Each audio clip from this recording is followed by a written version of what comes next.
The GCFR is an award given to the President of Nigeria at inauguration.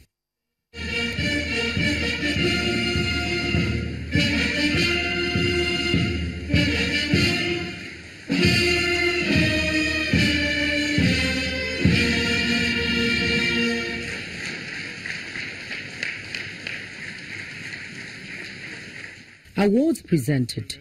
The President re-emphasizes the reason behind this decision, insisting that Nigeria will no longer tolerate the perversion of justice in all spheres.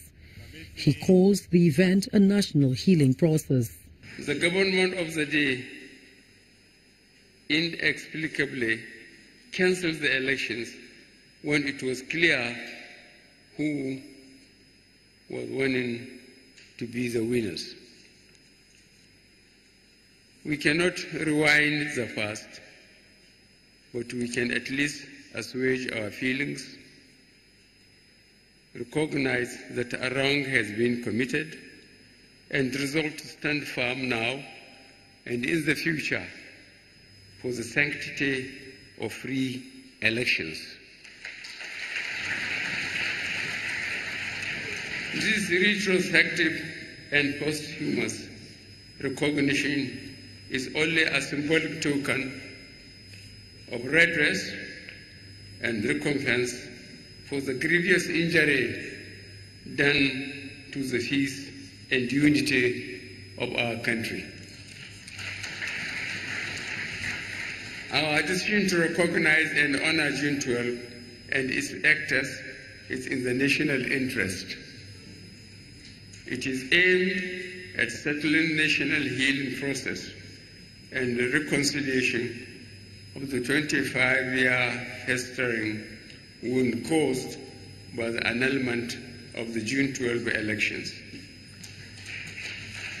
I earnestly invite all Nigerians across all our national divide to accept it in good faith.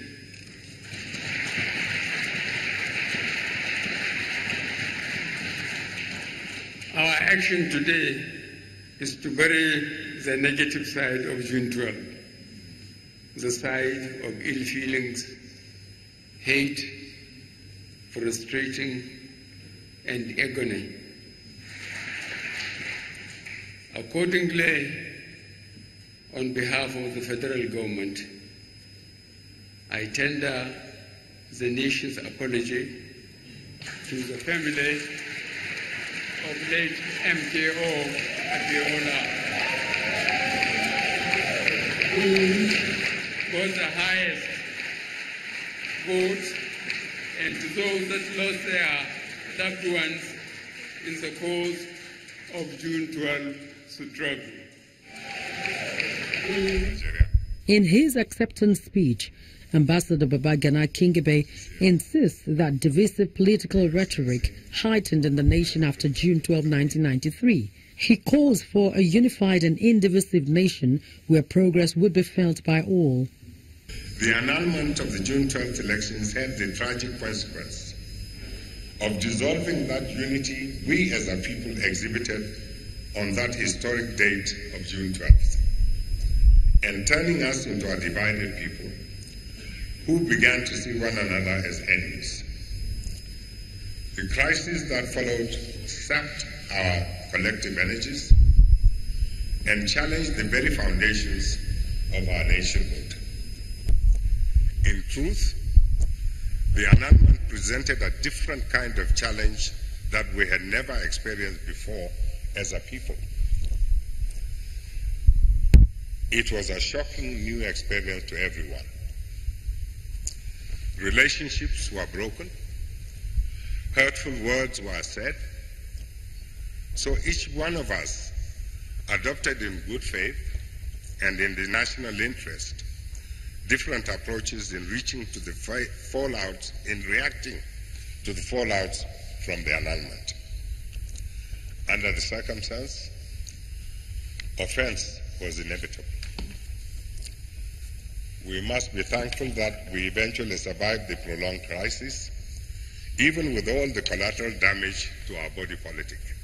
Let us stop the bickering and trivialities of religion, and ethnic background. Gripping were her words when she stepped out to give the vote of thanks on behalf of the MKO Abiola family. The soft-talking Hafsat Abiola Costello, daughter of MKO Abiola and Kudirat, who both died in the struggle for democracy, takes the audience with her soft but riveting speech. Year after year after year after year, till now, the 25th year, you, the people, have suffered, and he was not recognized at all. President Muhammadu Buhari, Nelson Mandela it was who said, "It always seems impossible until it is done."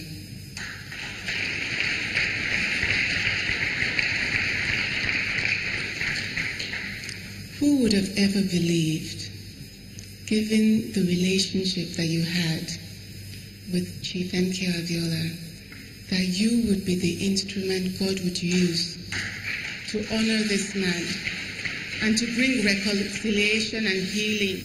Let me use this opportunity to apologize to you, to apologize to your family for anything that he might have done to harm you.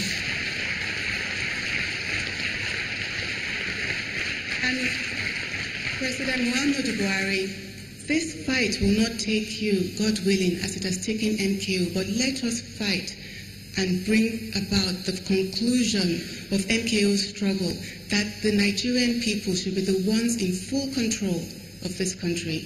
It is not for a few landlords, whoever they may be. It is for the 200 million people of Nigeria. I thank you, Mr. President.